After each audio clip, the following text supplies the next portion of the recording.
যাকে চিনেন আব্দুল হামিদ ভাই আমাদেরকে অত্যন্ত মহব্বত করেন, বন্ধুত্বপূর্ণ একটা ভালোবাসার সম্পর্ক, এবং সেই সম্পর্কের কারণেই আমরা মূলত এই চমৎকার আয়োজনে আপনাদের কাছে এসে হাজির হয়েছি। আপনারা খুশি আছেন ভাই?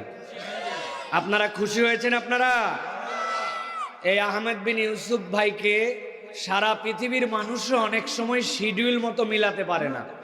দাওয়াত পাইলে যাই আমরা, কিন্তু সব জায়গায় সব সময় শিডিউল মেলে না।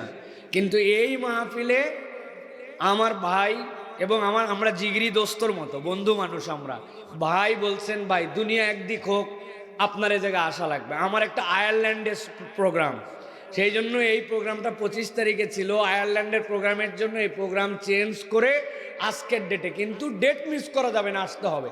এটা মোহাব্বত না থাকলে হয় না। এখন এলাকাবাসী যদি এই মোহাব্বতের মূল্যায়ন না করে, তাহলে এই নিয়ামত বেশি দিন আর পাওয়া যাবে না, ঠিক কিনা? এই জন্য প্রিয় ভাইয়েরা, আল্লাহ রাব্বুল আলামিনের জন্য আমরা এখানে একত্রিত হয়েছি।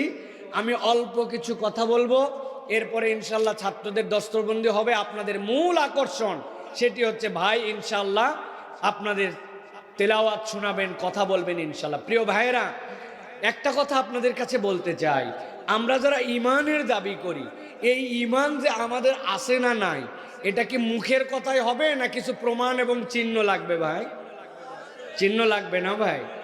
আমি কোরআন হাদিসের ক্ষুদ্র গবেষণা বা পড়ালেখা করে যতটুকু বুঝছি, কেউ যদি বলে আমার ইমান আছে, তাহলে তার প্রাথমিকভাবে দুইটা চিহ্ন লাগবে। এই দুই চিহ্ন না থাকলে শুধু মুখে মুখে ফাঁপড় দিয়া ইমান হবে না। চিহ্ন লাগবে কয়টা?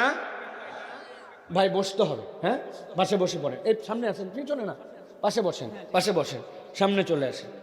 হ্যাঁ, চিহ্ন লাগবে কয়টা? দুইটা। আমি মাঝে মাঝে উদাহরণ দিয়ে বলি। এক লোক আমাকে ডাকছে, সাইফুল্লাহ ভাই একটা জিনিস আপনারে দেখাবো, আসেন। চিন্তা করছি, এত আকর্ষণ দিয়ে বলছে, কি না কি বোধহয় দেখাবে। নিয়ে গেছে, যাই বলছি উপরে তাকান। উপরে তাকাইছি, তাকায় উপরে দেখাচ্ছে, দেখায় বলছে উপরে দেখেন, এক ঝোপা ভর্তি, একটা ঝোপার মধ্যে 200টার মতো ডাব ধরছে। আমি নিচে তাকায় দেখি গাছ এরকম চিকন, পাতা 1.5 হাত লম্বা। এ আমারে দেখায় এক ঝোপার মধ্যে নাকি 150টা 200টা ডাব ধরছে। আমি বললাম, এই ব্যাককল, এটা আস্ত সুপারি গাছ, তুই আমারে সুপারি দেখায় বলিস ডাব? ও বলতেছে যে ভাই ছোটবেলায় সুপারি ইউজের